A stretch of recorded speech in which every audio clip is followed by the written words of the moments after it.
나는 전능하신 아버지 하나님, 천지의 창조주를 믿습니다.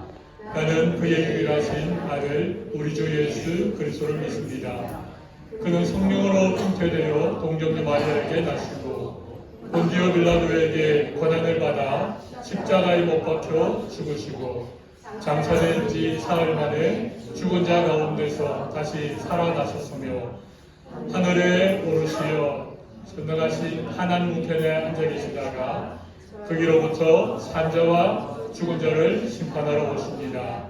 나는 성령을 믿으며 거룩한 공교회와 성도들의 교제와 죄를 사하여 주시는 것과 영혼의 부활과 영생을 믿습니다. 아멘. 우리 함께 찬양으로 나아가도록 하겠습니다.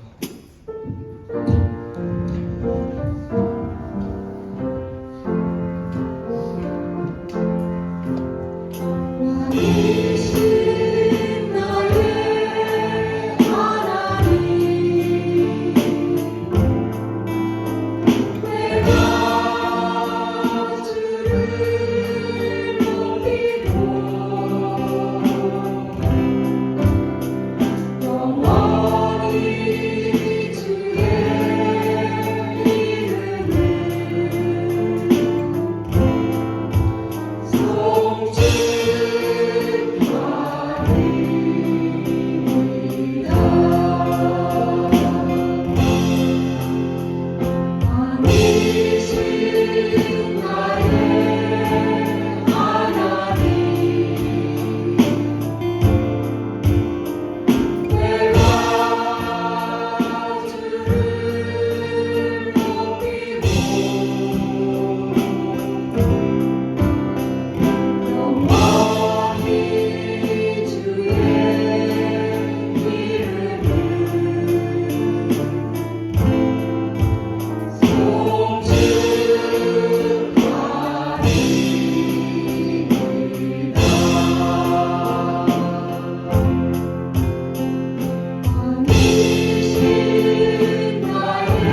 사랑과 충만하신 하나님 아버지, 이 시간 주님의 자인 저희를 주님 전으로 인도하시어 예배드리게 하심에 감사드립니다.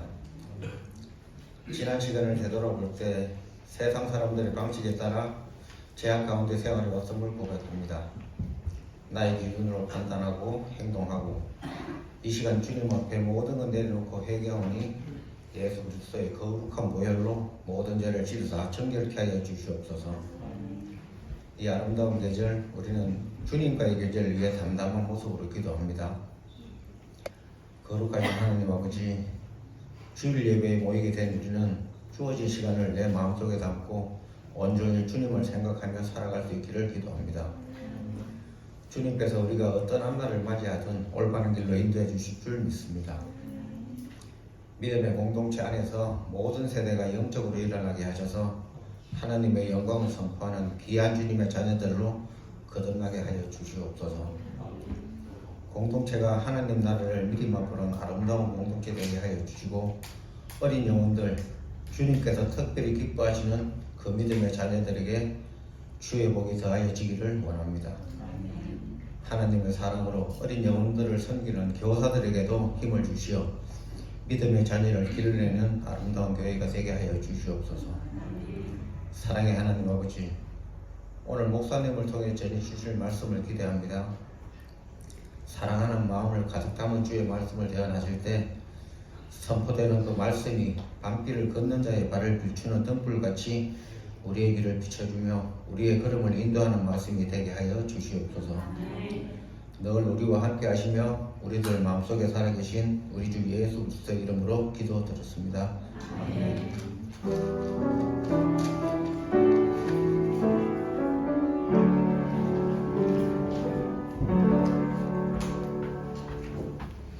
감사합니다. 우리 오늘 교회 소식을 몇 가지 전해드리겠습니다. 우리 교회 소식 전하기 전에 우리 옆에 계신 분들에게 오늘 되게 예쁘십니다. 오늘도 멋져 보이십니다.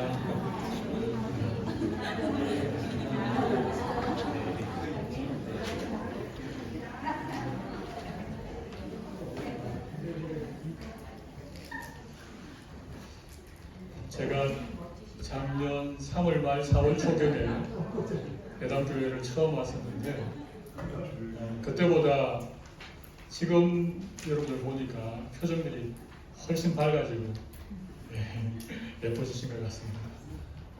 하나님께서 우리 예담교회 위에 귀한 은혜 주신다고 생각합니다. 저는 협력사역자이기 때문에 늘 한 걸음 이렇게 물러서서 성도들을 바라보지만 그래도 이렇게 교회가 담임 목사님 중심으로 모든 성도들이 마음을 이렇게 함께 모아가는 그런 모습들이 점점 주 눈에 많이 들어와서 하나님께 감사하고 또 여러분들을 사랑하게 되는 것 같습니다. 우리 지난주 우리 교회 창립 18주년 때 우리 단체 사진을 찍었는데 혹시 그 사진 원하시는 분들은 우리 이나경 자매에게 말씀 주시면 여러분에게 공유해 드리도록 하겠습니다.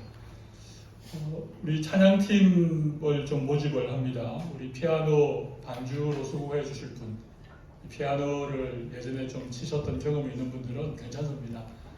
오시면 좋은 선생님이 또 이렇게 잘 가르쳐 주셔서 예배 반주 정도는 할 수 있도록 섬겨드릴 테니까 자신감을 가지고 신청을 하시면 좋겠습니다. 우리 오늘 찬양할 때 드럼을 치신 분이 누군지 혹시 아십니까? 우리 전혜민 집사님이신데 오늘 데뷔하셨습니다.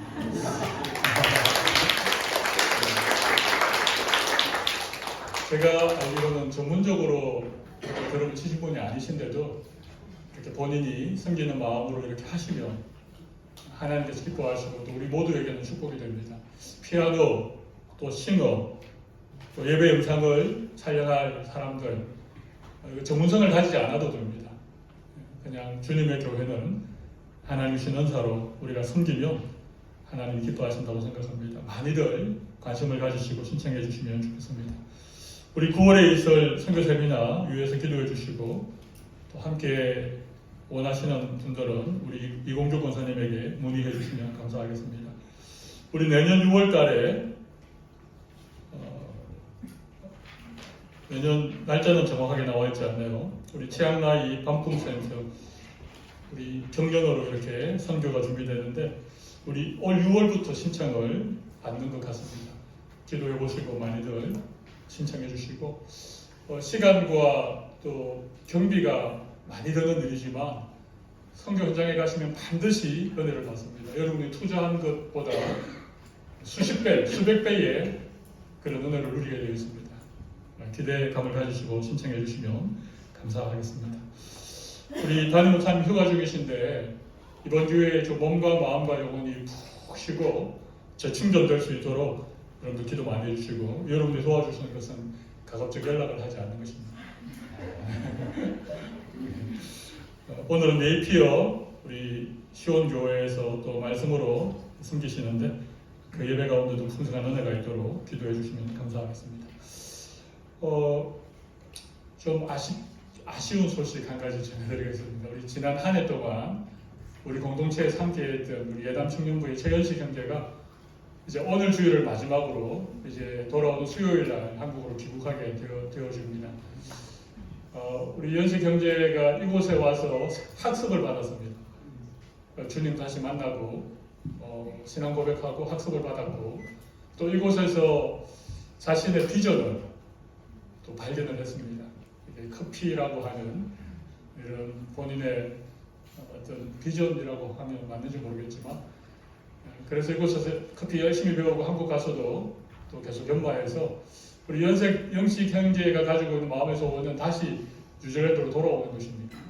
그래서 이곳에서 결혼도 하고 이곳에서 신앙생활도 하고 우리 예담교회를 계속 숨기는 그런 기도의 제목을 가지고 있는데 우리 연식 형제가 아쉬운 마음을 좀 담아서 영상을 하나 준비했답니다. 이 영상을 보고 같이 좀 축복하는 시간을 가지겠습니다.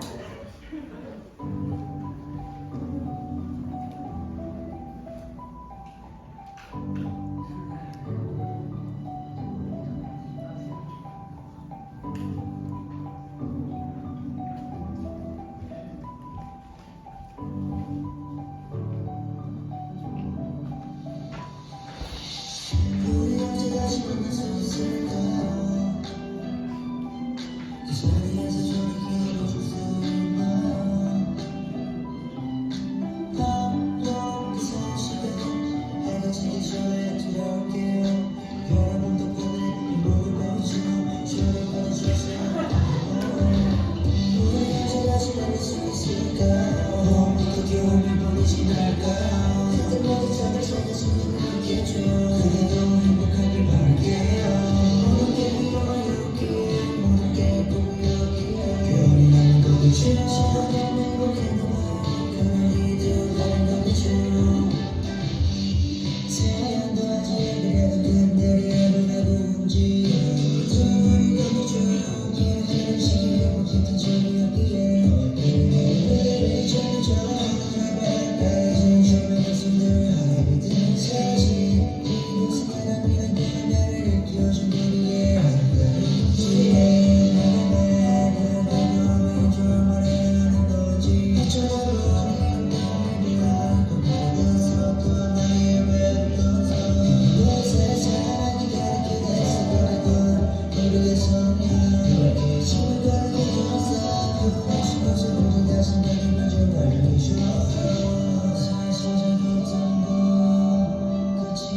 죄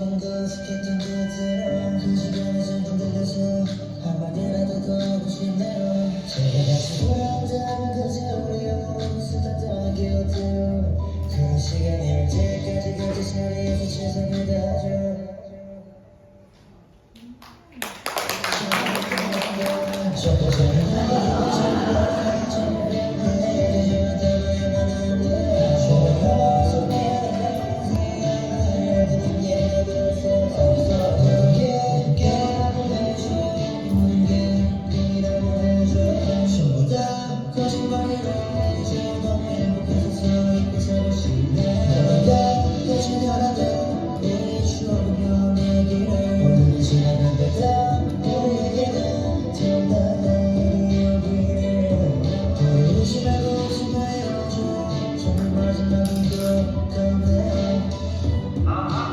제 이름은 최현식 이상 축하드립니다. 감사합니다.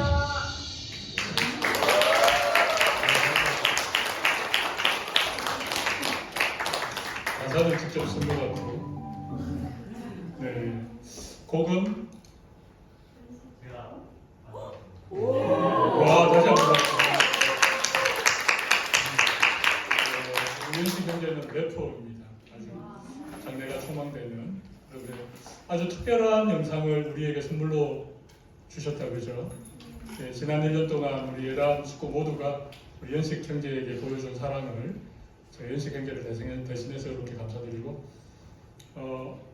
다시 만날 일이 있으리라고 저는 생각합니다. 우리 연식 형제 좀 앞으로 나오시고요. 우리 좀 연식 형제가 이제 한국 가서 또 보낼 시간들을 여러분들 함께 좀 축복해주기 위해서 다 나오셔도 됩니다. 연식 형제를 사랑하는 마음 있는 분들은 다 나오셔서 우리 함께 좀 축복하고 기도하는 시간을 잠깐만 가지도록 하겠습니다. 네, 우리 청년들은 다 나오고 우리 큰아버지 우리 최 집사님 나와주십시오. 네.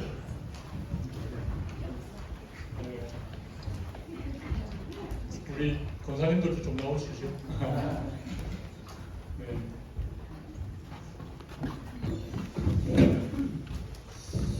자, 우리 연식 형제랑 손을 좀 잡고 이렇게 좀 띵 둘러서 이렇게 손도 좀 올려주세요. 연식 형제 손도 좀 올려주시고 특별히 장래 사익감으로 생각하시는 분들은 손을 꾹꾹 좀 눌러주세요. 너희 성도들아 여호와를 경외하라. 그를 경외하는 자에게는 부족함이 없도다. 젊은 사자는 궁핍하여 수일지라도 여호와를 찾는 자는 모든 좋은 것에 부족함이 없으리로다. 아멘. 우리 자리에 편안하게 앉아 주십시오. 한 주간 잘 보내셨지요? 제가 이렇게 한번 물어보겠습니다. How are you? Good, thank you. 네. I'm fine. I'm so happy. 혹시 이렇게 대답하신 분 계십니까? 아무도 안 계세요? 오케이. 네, I'm so happy.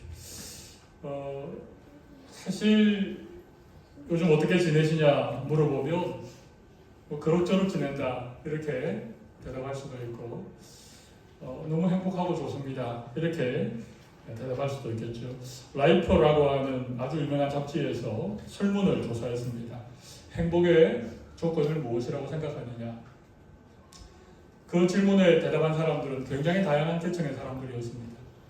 뭐 직장인도 있고 기업의 CEO도 있고 전문적인 직종을 가진 이런 분들도 계신가 하면 아주 평범한 시민들도 이 설문에 다 참여를 했습니다. 많은 사람들이 첫 번째 행복의 조건으로 꼽은 것이 넉넉한 재정이었습니다. 돈이 좀 넉넉하면 행복하겠다. 두 번째는 안정된 직업 혹은 직장. 좀 안정된 직업을 가지거나 안정된 직장에 다니는 것이 참 중요한 행복의 조건이다. 우리 모두 동의할 수 있는 부분입니다. 세 번째는 건강한 몸, 건강한 신체. 모든 게 다 있어도 건강을 잃어버리면 행복할 수 없으니까요. 주로 이것이 첫 번째, 두 번째, 세 번째였고 네 번째부터는 약간 이제 대답이 갈리기 시작하는데 자유와 평등이 보장된 사회 이런 것도 있고요. 내 생각을 자유롭게 표현할 수 있는 어떤 자유 이런 것도 아주 중요한 행복의 조건이라고 사람들이 말했습니다. 그런데 이런 대답과 전혀 다른 그런 설문에 대답을 한 분이 계셨는데 이분은 젊은 여성분인데 소아마비를 앓았던 그런 여성분이셨습니다. 이분의 대답은 이렇습니다. 그러니까 어떤 고난을 경험하기 전에는 행복이 어떤 외부의 조건으로부터 주어진다라고 생각을 했는데 이 고난을 당하고 보니까 행복의 조건이라고 하는 것이 외부에 있는 것이 아니고 내 안에 있는 것이다. 내 내부로부터 행복해야만이 진짜 행복한 것이다. 그런 얘기를 했다고 합니다. 저는 이 글을 읽으면서 정말 동의가 되는 부분이 많았습니다.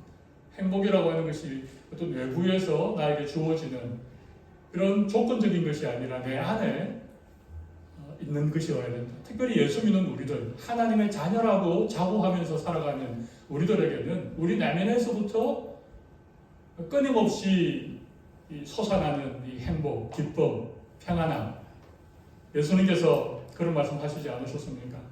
내가 너희에게 평안을 주겠는데 이 평안은 세상이 알지 못하는 것이다. 이 평안은 세상이 너희에게 줄 수도 없는 것이다. 내가 너희에게 주는 이 평안은 참된 평안이다. 그렇습니다. 하나님께서 우리에게 주시는 이 평안, 이 기쁨, 이 행복, 이게 진짜죠. 이런 면에서 이 세상을 살았던 수많은 사람들 가운데 가장 행복했던 사나이, 가장 행복했던 남자 한 사람을 꼽으라면 저는 다윗이라고 여러분에게 소개해드리고 싶습니다. 다윗은 인생에 고난이 많았죠. 오늘 10편도 34편도 아비멜렉 앞에서 미친 척 하다가 쫓겨날 때 지은 시. 다윗이 골리앗을 무찌르고 너무 인기가 높아져서 당시 왕이었던 사울에게 시기 질투를 받고 쫓기는 신세가 되었습니다. 사울이 장난삼아 자기를 쫓아오는 게 아니라 진짜 자기를 죽이려고 하는 이런 위협을 느끼고 다윗이 블레셋 가드라고 하는 도시로 도망을 가게 됩니다. 하필 왜 그곳이었을까요? 그곳은 블레셋 장수로 유명했던 골리앗의 고향이 가드입니다. 몇 년 전 물맷돌로 골리앗을 때려 죽였던 다윗이 그 골리앗의 고향 가드로 도망간다는 게 약간 좀 이게 우픈 얘기지만, 근데 그곳에서 다윗의 정체가 바로 발각이 되어집니다. 이제는 정말 아기스 왕이 다윗을 죽이려고 하니까 이젠 진짜 생명이 위험해져서 미친 척 연기를 합니다. 침을 흘리고 어그적거리면서 걷고, 그러면서 겨우 이 피해서 그때 지은 씨가 시편 34편 오늘 우리가 함께 읽었던 말씀입니다.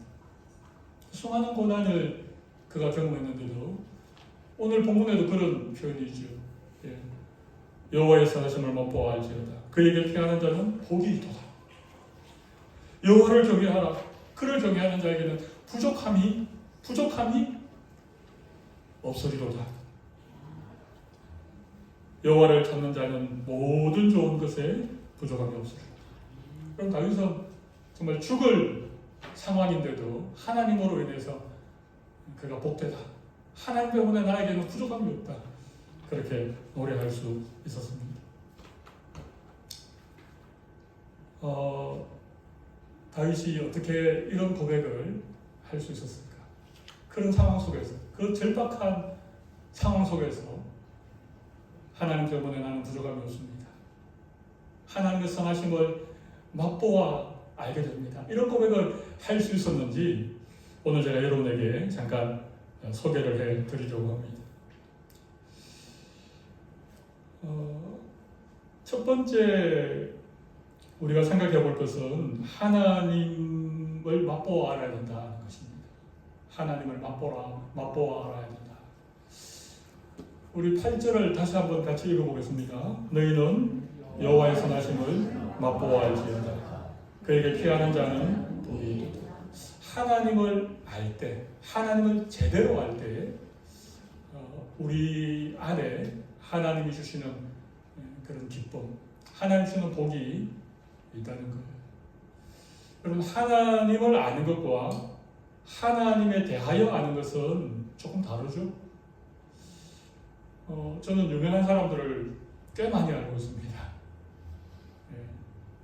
그 사람이 출생지가 어디고 그 사람이 히트했던 영화는 어떤 영화며, 그런데 그 사람에 대하여 아는 것과 그 사람을 직접 만나서 대화를 하고 함께 시간을 보내면서 아는 것하고 다르지 않습니까? 그러니까 하나님을 지식적으로 아는 것과 하나님을 인격적으로 아는 것은 다른 것입니다. 다윗이 하나님을 맛보아 알아라 라고 할 때 이 말은 하나님에 대하여 지식적으로 많은 것을 아는 것을 넘어서서 그게 필요 없다는 것은 아닙니다. 그런 지식적인 하나님에 대한 알을 넘어서서 하나님을 경험적으로, 인격적으로 하나님을 만나고 알아야 된다는 것입니다. 여러분, 인격적이라고 할 때 이 말은 1대1의 만남을 의미합니다. 하나님을 인격적으로 만났습니까? 예수님을 인격적으로 만났습니까? 그런 질문 많이 받으시죠? 이게 무슨 얘기인가 하면 하나님과 나와 1대1의 만남을 경험한 적이 있는가? 하나님과 1대1로 만나서 교제하고 그분과 이렇게 보내었던, 사귀었던 시간이 있는가? 여러분, 이게 1대1의 만남, 이게 인격적인 만남입니다. 히브리어의 이 암다라고 하는 단어는 우리가 너무 잘 아는 야다라고 하는 단어죠. 야다. 야다는 지식적인 알미 아닙니다. 이 야다는 경험, 특별히 부부가 서로 알아가는 이런 과정들. 특별히 맛보아 알아야 된다. 다윗이 그렇게 말하죠. 맛보아 아는 건 뭡니까? 그럼 김치 맛을 키위에게 설명한다고 한번 여러분 생각해 보십시오. 잘 익은 배추를 사서 겉에 부분을 잘라내고 적당한 크기로 잘라서 소금에 절이고 거기에 양념을 하고, 아무리 설명해도, 아무리 탁월한 레시피로 김치에 대해서 얘기를 해도 키위는 김치 맛이 어떤지 전혀 모릅니다. 그냥 한쪽 죽 찢어서 한번 먹어보면, 그죠? 먹고 싶네요. 먹어보면 알잖아요. 이게 김치 맛이구나. 맛보아 한다는 게 그런 의미입니다. 다윗은 하나님을 정말 많이 알았던 사람입니다. 다윗만큼 하나님을 많이 노래했던 사람이 있습니까? 시편 150편 가운데 100편이 다윗이 불렀던 노래입니다. 다윗이 하나님을 고백하는 그 고백하는 표현들을 보십시오. 얼마나 다양하고 얼마나 풍성합니까? 이건 다윗이 그만큼 하나님을 많이 알았다는 거죠. 하나님을 많이 알았기 때문에 다윗의 인생이 그렇게 풍성해진 거예요. 어떤 고난이 그의 앞을 가로막아도 그것 때문에 좌절하거나 낙심하거나 그것 때문에 원망하지 않고 오히려 하나님께 기도하고 하나님을 찬양하고, 하나님이 나의 산성이십니다. 하나님 나의 피난처이십니다. 그건 하나님을 많이 알았기 때문에 그런 거예요. 오늘 8절을 다시 보면 그에게 피하는 자는 복이 있도다. 이 피한다라고 하는 의미가 뭡니까? 죽을 고비를 만났는데 다윗은 처음에는 사울이 두려워서, 그죠? 아기서 왕에게 피했습니다. 이 피하는 곳이 잘못된 거예요. 하나님께 피해야 되는데, 하나님을 알 수 있는 방편을 하나님 우리에게 많이 주셨습니다. 가장 중요한 방편은 말씀입니다. 신구약 66권은 하나님을 우리에게 알게 하는 말씀으로 가득 차 있습니다. 꿈에서 하나님의 음성을 들었다. 내가 어렴풋이 하나님을 본 것 같아. 여러분, 이거 위험한 일입니다. 중요한 건 기록된 하나님의 말씀을 통해서 하나님이 어떤 분이신지, 나에게 어떤 약속을 주시는지, 나를 어떻게 사랑하시는지, 하나님이 얼마나 죄를 미워하시는지, 하나님을 알아가는 가장 좋은 방편은 말씀입니다. 말씀을 멀리하고 하나님을 알 수 없습니다. 기도, 하나님과 교제하는 시간이니까. 말씀과 기도는 우리 신앙의 가장 기본적인 두 가지 방편이죠. 근데 또 한 가지가 있습니다. 특별히 오늘 제가 여러분에게 소개해드리고 싶은 하나님을 만나서 하나님을 알 수 있는 아주 중요한 한 가지가 있는데, 여러분 그게 뭐겠습니까? 고난입니다. 고난. 그에게 피하는 자는 복이 있도다. 다윗도 하나님께 피하고 하나님께 생명을 의탁하고 하나님께 그의 어떤 전부를 이렇게 맡겨드렸을 때 그때 하나님을 경험하게 된 거거든요. 우리가 평안할 때는요, 하나님을 우리와 함께 하시지만 우리가 너무 평안하다 보면 내 마음이 하나님께로부터 멀어집니다. 별로 기도할 일도 없고 별로 말씀 붙잡고 하나님의 뜻을 구할 일도 없고 하니까 내가 평안할 때 하나님은 나에게 가까이 계시지만 내 마음이 하나님께로부터 멀어져 있습니다. 근데 내가 고난을 당할 때, 내가 어렵고 힘든 시간을 보낼 때에는요, 우리 다 하나님을 찾게 됩니다. 하나님께 피하게 됩니다. 그때가 하나님을 만날 수 있는 시간입니다. 그래서 어떤 의미에서 고난은 성도들에게는 축복이죠. 연장된 축복입니다. 고난의 시간 자체는 힘들어도 고난을 통해서 우리가 하나님을 만나고 그분을 알아갈 수 있기 때문에. 우리에게 복된 시간이죠. 하나님을 맛보아 아는 것, 이것이 다윗처럼 복되고 풍성한 삶을 살 수 있는 첫 번째 비결입니다. 자, 그렇다면 하나님을 알면 첫 번째 우리에게 찾아오는 어떤 반응 혹은 우리의 어떤 느낌, 이게 무엇인가 하면요, 두 번째 주제는 하나님을 경외하게 된다는 거예요. 두 번째가 뭐라고요? 하나님을 경외해야 된다는 거예요. 우리 구절을 같이 한번 읽어보겠습니다. 너희 성도들아, 여호와를 경외하라. 그를 경외하는 자에게는 부족함이 없느니라. 하나님을 만나고 하나님을 알게 되면 우리는 하나님을 두려워하게 됩니다. 하나님은 거룩하신 분이시고 하나님은 천지를 창조하신 창조자이십니다. 그분의 영광은 우리가 다 표현할 수 없습니다. 그분은 어위로운 분이시고, 근데 죄인인 우리가, 피조물인 우리가 하나님을 딱 만나면 우리의 마음에는 말할 수 없는 두려움으로 가득 차게 된다는 거예요. 경외라는 말은 두려움이라는 말이에요. 여러분, 하나님을 두려워하십니까? 하나님은 사랑이시라. 하나님의 사랑에 대해서 우리가 너무 많은 말씀을 듣고 배워왔기 때문에 우리는 하나님의 사랑에 대해서는 많이 생각하고 하나님의 사랑에 대해서는 우리가 많이 아는데 하나님을 두려워한다는 이 공의로운 하나님에 대해서 우리가 잘 모르는 것 같아요. 다윗이 하나님을 맛보아 알았을 때 그에게 느껴진 첫 번째 감정은 두려움이었습니다. 하나님을 제대로 두려워해야 하나님을 사랑하게 됩니다. 진정한 하나님을 하나님을 두려워하지 않고 하나님을 사랑하기만 하면 마치 버릇없는 손자가 할아버지 수염을 잡아당기는 것처럼 그렇게 하나님을 믿을 때가 많습니다. 근데 이게 특별히 한글 성경은 두려움이라고 표현하지 않고 경외하라, 경외라는 표현을 특별히 썼죠. 저는 정말 우리 한글의 탁월함이라고 생각합니다. 우리 세종대왕께서 한글을 만드실 때 정말 탁월하게 만들어요. 영어는 전부 다 피어입니다. 피어. 근데 오늘 제가 히브리어를 인용해서 너무 죄송합니다. 처음에 자막도 만들었다가 제가 없애버렸습니다. 이 경외라는 히브리어 단어는요, 야레라고 하는 건데, 알다는 야다고, 경외라는 히브리어는 야레라고 하는, 이 야레는요, 대표적으로 두 가지 뜻이 있습니다. 많게는 한 서너 가지 뜻이 있는데, 두 가지 뜻이 있는, 첫 번째는 두려워하다. 두 번째는 뭐겠습니까? 공경하다. 공경하다. 그러니까 영어로는 이 두 가지를 한 단어에 담을 수가 없습니다. 그래서 피어밖에 없습니다.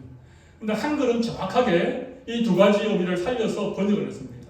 경은 공경할 경자에 외는 두려워를 했잖아요. 경외. 공경하고 두려워한다. 아주 정확한 표현입니다. 하나님을 두려워하는 것은 마치 우리가 막 어떤 강도를 만났을 때 그 강도를 막 무서워하고 두려워하는 이런 게 아닙니다. 하나님을 두려워한다는 것은 그분을 공경하는 이 마음이 너무 많기 때문에 두려워요. 이게 경외입니다.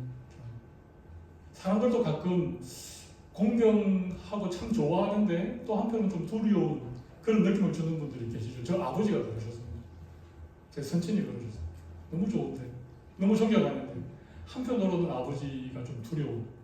물론 이제 뭐 결혼하고 이제 저도 아들 넣고 이제 나이 40, 50이 되었을 때는 그렇지 않았지만 한 30대까지만 해도 아버지가 그렇게 좀 경외스러운 존재였더라고요. 하나님을 경외한다는 것은 그런 의미입니다. 그분의 크고 위대하신 어미와 영광 앞에 우리가 압도당하는 것. 그때 우리가 느끼는 감정이 두려움, 경외라고 하는 것입니다. 여러분, 하나님을 경외하면요, 우리는 하나님이 좋아하는 일은 우리가 열심히 하고 하나님이 싫어하시는 일은 우리가 하기 싫어해야 됩니다. 그게 하나님을 두려워하기 때문에 그렇습니다. 다윗이 11절, 13절, 14절에 이런 말씀하고 있습니다. 너희 자녀들아 와서 내 말을 들어라. 내가 여호와를 경외하는 법을 너희에게 가르치리라. 그죠? 시편 34편 11절. 언니야 11절. 오케이. 너희 자녀들아 와서 내 말을 들으라. 내가 여호와를 경외하는 법을 너희에게 가르치리라. 경외하는 법을 가르치겠다는 것입니다. 다윗이 경외하는 법을 가르쳤는데 뭐라고 하는가 하면 내 혀에 너 혀를 악에서 금하며 내 입술을 거짓에서 금할지어다. 악을 버리고 선을 행하며 화평을 찾아 따르지. 이런 게 하나님 경외하는 법입니다. 악을 버리는 것, 내 혀에서 거짓을 버리는 것, 선을 행하고 화평을 찾아서 화평을 추구하는 것. 여러분 이게 하나님 경외하는 법입니다. 여러분 하나님을 경외하는 사람은 하나님이 싫어하는 것을 나도 싫어하게 됩니다. 하나님이 기뻐하는 것을 나도 기뻐하게 됩니다. 하나님 좋아하는 것을 나도 좋아하게 되어 있습니다. 이게 하나님 경외하는 사람들에게 반드시 나타나는 삶의 방식입니다.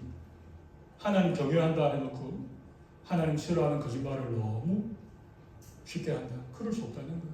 하나님 경외한다 그래놓고 누군가를 미워하고 형제를 시기 질투하고 뒤에서 험담하고 그럴 수 없습니다. 하나님 그거 싫어하는 거 내가 잘 아는 거.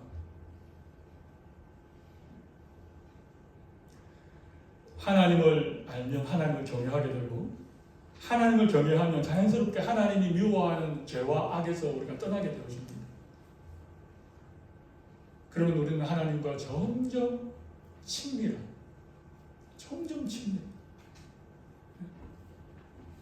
하나님을 아주 생생하게 내 삶에서 경험하고 그분의 손길을 느끼고 하나님이 나에게 어떤 뜻을 말씀을 통해서 해주실 때 그것을 누구보다도 빠르게 그것을 듣고 알아차릴 수 있는 여러분 이렇게 하나님을 제대로 알고 하나님을 경외하게 되면 세 번째 이런 복을 우리에게 주십니다. 3번까지 한번 읽어볼까요? 부족함이 없는 삶을 산다는 거예요. 아멘. 부족함이 없는 인생, 부족함이 없는 삶을 우리가 살 수 있다는 것입니다. 여러분 오늘 본문 9절과 10절을 다시 한번 보십시오. 너희 성도들아 여호와를 경외하라. 그를 경외하는 자에게는 부족함이 없도다. 젊은 사자는 궁핍하여 죽일지라도 여호와를 찾는 자는 모든 좋은 것에 부족함이 없습니다. 모든 좋은 것에 부족함이 없다.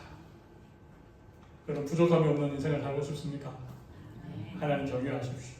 하나님을 제대로 알게 되면 이런 삶을 살 수 있다는 것입니다. 다윗은 시편 34편뿐만 아니라 우리가 너무 잘 아는 시편 23편에서도 똑같은 표현을 했습니다. 여호와는 나의 목자시니 그 다음 뭡니까? 내게 부족함이 없으리로다. 내게 부족함이 없습니다. 기력을 내 머리에 부으셨으니 어떻다고요?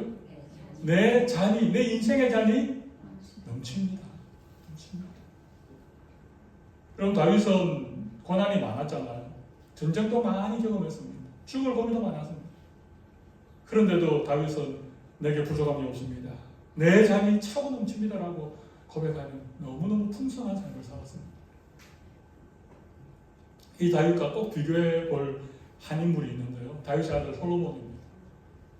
솔로몬이 전도서를 기록했는데 전도서 1장 2절과 7절을 한번 보십시오. 거기 보면 전도자, 이 전도자는 솔로몬을 말하죠.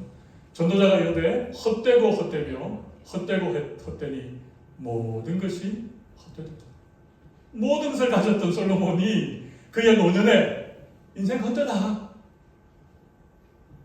7절로 이렇게 말하고 있습니다. 모든 강물은 다 바다로 흐르되 그 다음 뭡니까? 바다를 채울 수 없다는 거예요. 솔로몬이 누렸던 그 영화, 재물, 권력, 그 지혜, 그 수많은 여인들 이 세상 그 누구보다도 많은 것을 모든 것을 가졌던 솔로몬이지만 그것들이 바다를 채울 수 없는 것처럼 내 인생의 잔을 채울 수 없어서 내 인생은 헛되다. 여러분 왜 솔로몬이 모든 강이 다 바다로 흘러도 바다를 채울 수 없고 헛되다고 했겠습니까? 여러분 인생의 잔, 다윗이 말한 내 잔이 넘칩니다 할 때 그 잔은 인생의 잔을 말하거든요. 여러분 인생의 잔에 무엇을 채워야 거기에 가득 채워지겠습니까? 무엇을 채워야 그것이 차고 넘치겠습니까? 재물을 채우면요? 권력을 채우면요, 뭘 채워야 채워지겠습니까? 아무것도 채울 수 없습니다. 왜냐하면 하나님 우리를 만드실 때 하나님의 형상을 따라 존귀한 존재로 만드셨거든요. 예수님이 이런 말씀하셨습니다. 만일 어떤 사람이 천하를 얻고도 제 목숨을 잃으면 무엇이 유익하겠느냐? 한 영혼이 천하보다 귀하니까요. 우리 영혼이 천하도 귀하니까 우리 인생의 잔에 천하 있는 것을 다 채워도 채워지지 않습니다. 그 어떤 것으로 참된 만족이 없습니다. 이 사실을 우리 너무 모릅니다. 이미 다윗이 우리에게 가르쳐줬고 솔로몬이 전도서를 통해서 우리에게 가르쳐주고 사도 바울이 빌립보서 4장 11절 12절 그런 말씀 있잖아요. 내가 공비방으로 말하는 것이 아니라 어떠한 형편이든지 나는 자족하기를 배우노니 나는 비천에 처할 줄도 알고 풍부에 처할 줄도 알아. 모든 일 곧 배부름과 배고픔과 풍부와 궁핍에 처할 줄 아는 일체의 비결을 배웠다. 바울이 배운 일체의 비결이 뭡니까? 자족의 비결. 어떠한 형편에서도 자족할 수 있는 비결. 어떠한 형편에서도 예수님 때문에 하나님 때문에 만족하고 자족할 수 있는 비결을 배웠다. 그리고 그 다음 주 제가 자막으로 준비하지 않았지만 우리가 너무 잘 아는 빌립보서 4장 13절입니다. 빌립보서 4장 13절 내게 능력 주시는 자 안에서 내가 모든 것을 할 수 있느니라. 여러분 그 빌립보서 4장 13절이 이런 문맥 가운데 나온 거예요. 뭐 내가 믿기만 하면 모든 걸 할 수 있다 그게 아니고 나에게 하나님을 제대로 알고 하나님을 경외하는 참된 믿음이 있으면 어떠한 형편에서도 나는 만족합니다. 어떤 형편에서도 나는 기뻐합니다. 어떤 형편에서도 나는 감사합니다. 여러분 이게 진짜 행복 아닙니다. 우리의 상황이 얼마나 시시각각 변합니까? 저도 교회 사임하고 1년 가까이 지내고 있는데 어떻게 하게 됐습니까? 제가 뉴질랜드 와서 이렇게 모르는 거예요. 우리의 환경은 모르는 것입니다. 우리의 내일은 알 수 없는 겁니다. 어떠한 상황이 우리에게 다가올지 모릅니다. 근데 그 상황을 가지고 내 행복의 어떤 척도로 삼겠다고요? 어리석은 일입니다.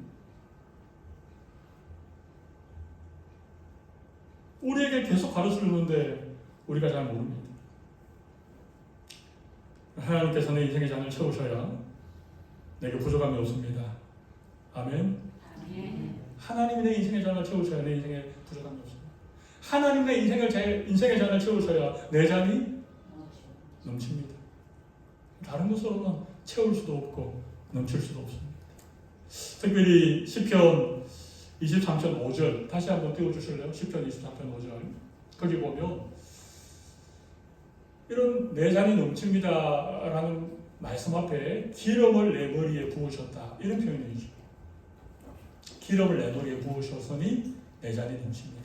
그러니까 하나님이 우리의 인생의 잔을 채워주실 때에 어떤 방식으로 채워주시는가 하면 우리에게 기름 부어주신다. 우리 머리에 기름을 발라 부어주신다. 여러분 기름은 누구에게 붓습니까? 구약 시대에 가장 중요한 사람들, 뭐 제사장이나 선지자나 혹은 왕을 세울 때 기름을 부어 세우죠. 그러니까 하나님이 내 머리에 기름을 부으셨다는 것은 나를 정말 존귀한 자로 세우신다는 겁니다. 하나님 우리 한 사람 한 사람의 머리에 기름 부어 성령으로 기름 부어주신다. 그러니까 우리는 하나님 보실 때 너무너무 존귀한 자입니다. 왕 같은 제사장들 아닙니까? 하나님이 기름 부어주시는 자는요 당당하게 살아가요. 꿀리지 않습니다. 내가 학벌이 좀 부족해도 내가 가진 게 좀 없어도 내 인물이 출중하지 않아도 하나님이 기름 부으시면요 우리 내면에 당당함이 생깁니다. 이건 교만한 거하고 다릅니다. 이건 자존심하고 다른 것입니다. 이건 영적 자존감입니다. 우리의 영적 아이덴티티, 제가 이제 한번 말씀드렸죠. 이사야 43장 말씀은 보배로운 사람들 아닙니까? 존귀로운 백성들 아닙니까? 그러니까 우리에게 기름 부으시기 때문에 우리는 뭐 많이 못 가져도 많이 못 배워도 뭐 대단한 직업을 가지지 않아도 우리는 그냥 당당하고 늘 만족하고 늘 기뻐하고. 여러분 많이 가진 사람이 풍성하게 삽니까? 삽니까? 이건 사투리인가요? 살던가요?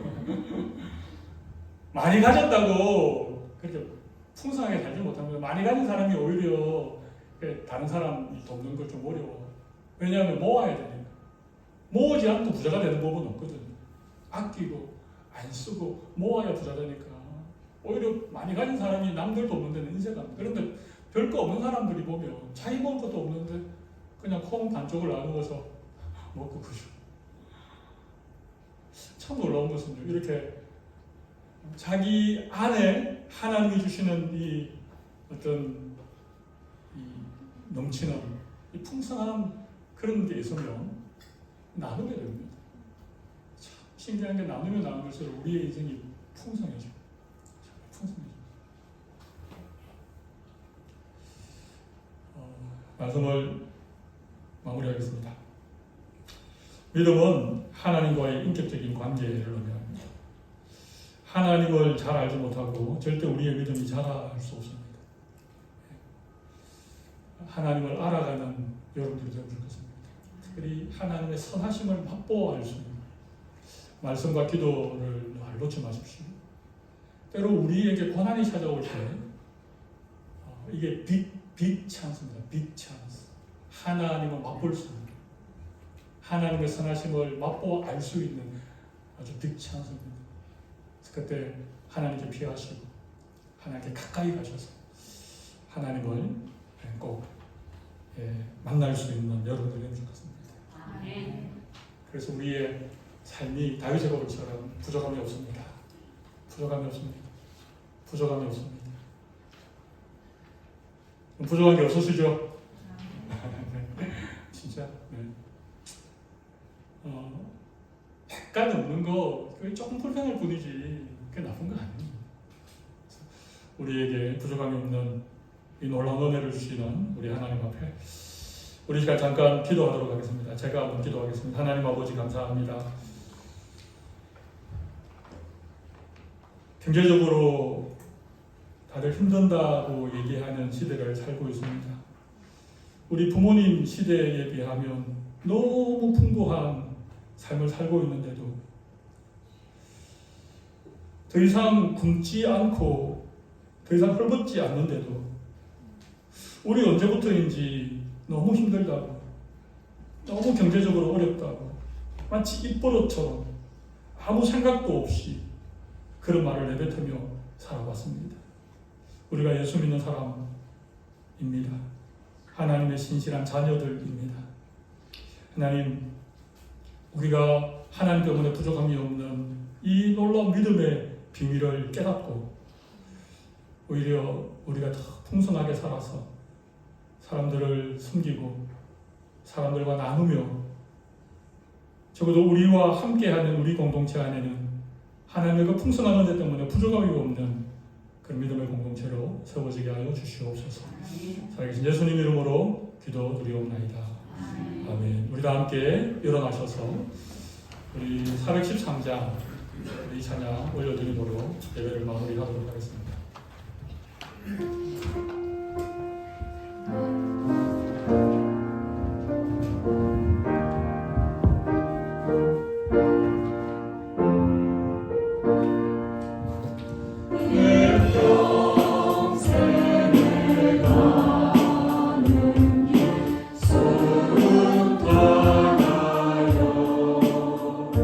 늘 찾아가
살아계신 하나님 아버지, 우리가 살아가는 세상은 늘 험한 풍파가 일렁이는 고해와도 같은 세상입니다.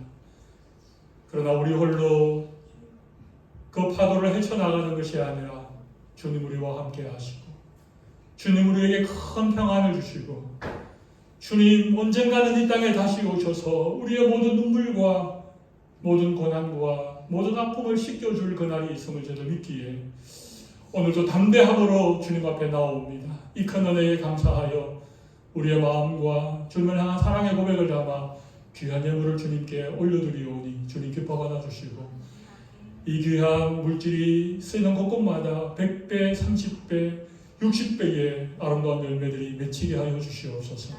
주님 우리 성도들의 삶을 주님이 책임져 주시기를 원합니다.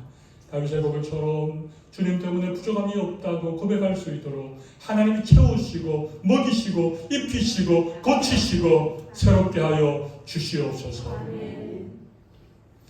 우리 주 예수 그리스도의 크신 은혜와 하나님 아버지의 무한하신 사랑과 성령님의 교통하심이 여호와로 인하여 부족함이 없는 인생을 살기로 소원하고 그렇게 결단하는 우리 모든 성도들 가운데 지금도 영원토록 함께 있을지어다.